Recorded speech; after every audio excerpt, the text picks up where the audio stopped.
કેમ છો મિત્રો? આજે આપણે લીલા નારિયેળનો ટોપરા પાક બનાવવાનો છે.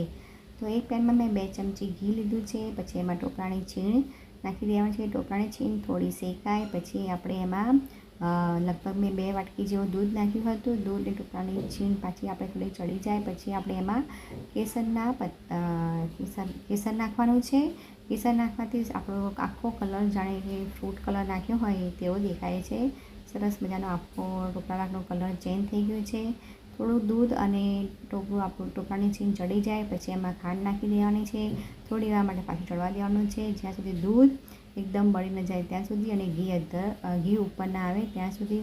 સરસ મજાનો આપણો ટોપરા પાક થઈ ગયો છે અને થાળીમાં કસરી દેવાનો છે. પછી એમાં કાજુ, બદામ અને અખરોટના ડ્રાયફ્રૂટ નાખી દેવાના છે. પછી એને આપણે તાળીની મદદથી અથવા ચપ્પાની મદદથી આડાને ઊભા કાપા પાડવાના છે. તો સરસ મજાનો ડ્રાયફ્રૂટથી ડેકોરેશન કરેલો આપણો લીલા